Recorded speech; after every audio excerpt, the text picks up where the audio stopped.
The sun was an unforgiving shade of red, casting an eerie glow over the crumbling remains of what was once a bustling city. Weeks had passed since the world had been plunged into chaos by the zombie apocalypse, and all familiar structures of society were now but a distant memory. In these dire times, hope was a commodity more precious than gold. Enter Sam.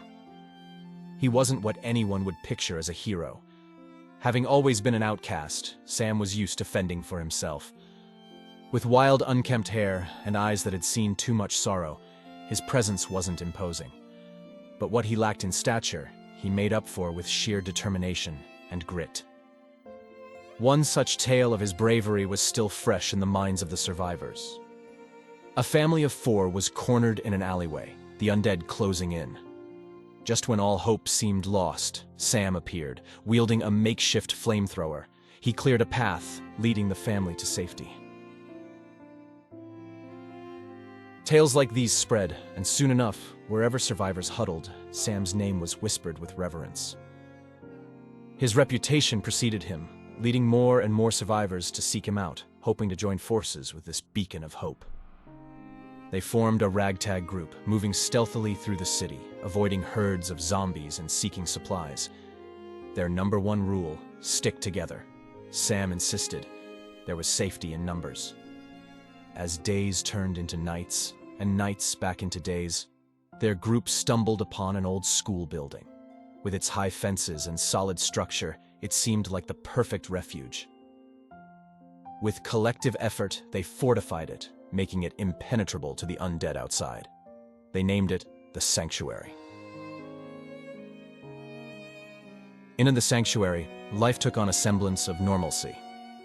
Children played in the schoolyard, while adults took turns keeping watch, hunting for food, or tending to the injured. Sam was at the heart of it all, his leadership unquestioned. But even amidst this newfound peace, there was an undercurrent of unease. As night fell, Sam stood atop the school building, looking out into the horizon. The crimson hue of the setting sun mirrored the state of the world, beautiful yet deadly. A gentle breeze ruffled his hair as he thought about all those he'd saved.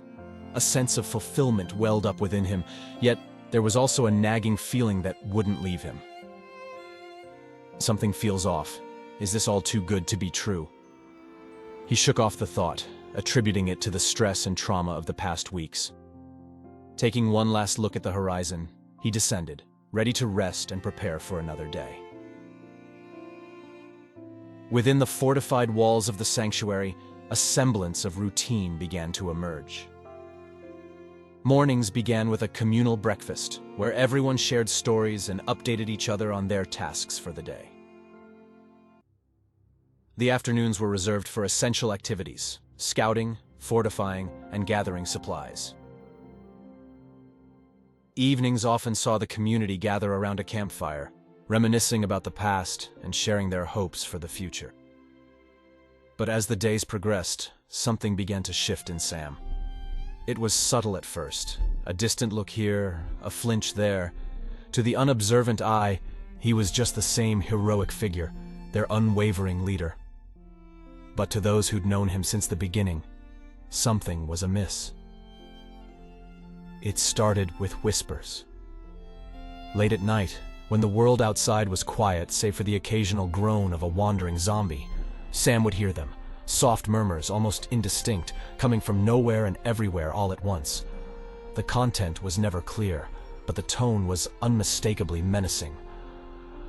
During scouting missions, he'd often freeze in place, eyes scanning the horizon, convinced he'd seen a figure or a shadow dart past. But every time he'd alert the group, a thorough check would reveal nothing. Tensions began to rise in the sanctuary. Conversations turned to hushed discussions about Sam's increasingly erratic behavior. Jane, a nurse who had joined the group early on, expressed her concern. "He's showing signs of severe stress, possibly PTSD," she confided to a few others. "We need to address this." However, as days turned to nights, the episodes grew more frequent and more intense. One evening, as the community settled around the campfire, Sam suddenly jumped to his feet, pointing at a distant corner of the compound. "There! Can't you see them? They're watching us!" he shouted, panic evident in his eyes. But when the group rushed to his side, flashlights in hand, they found nothing.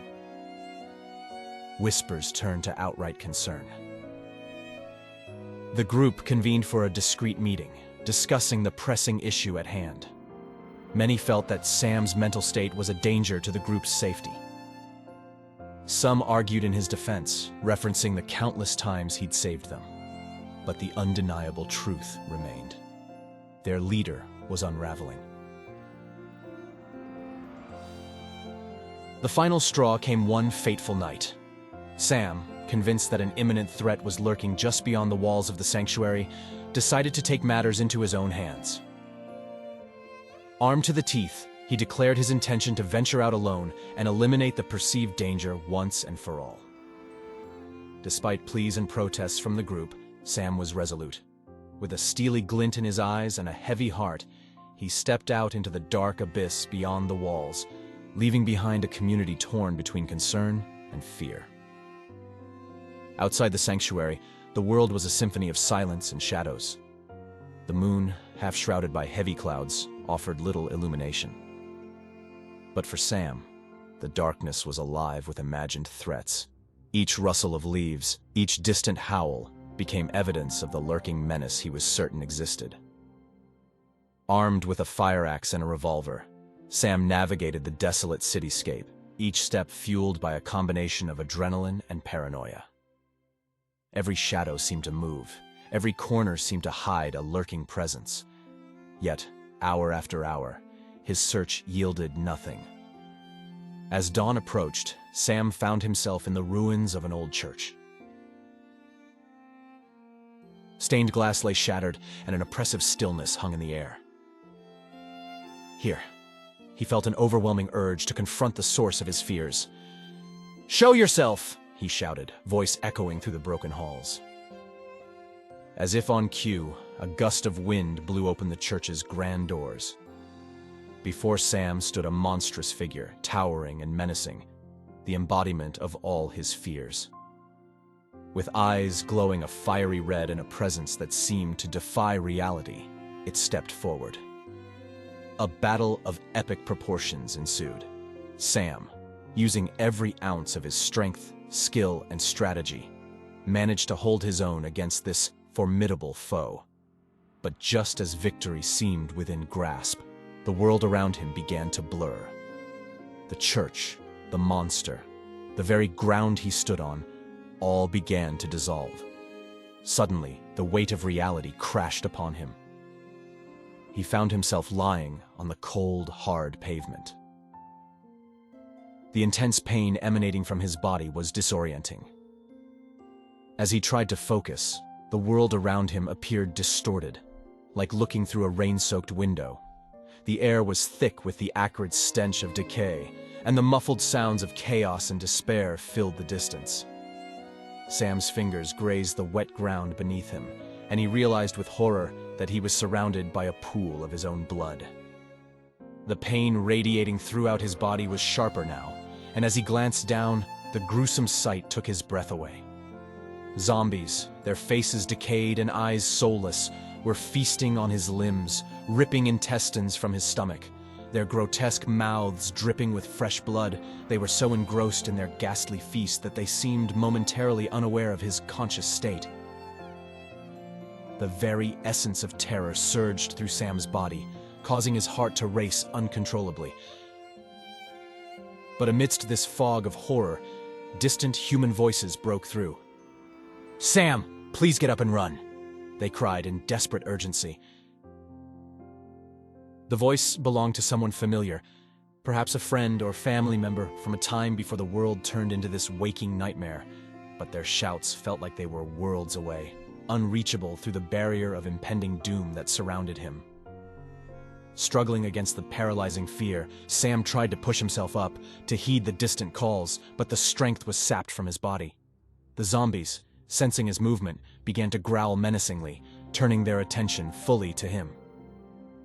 As more of them closed in, The grim reality of his situation became painfully clear. The sanctuary, his leadership, the hope, all had been a fabrication of his mind, a desperate escape from this terrible fate. And as the undead overtook him completely, the world faded to black, leaving behind only the chilling echoes of a reality too cruel to bear.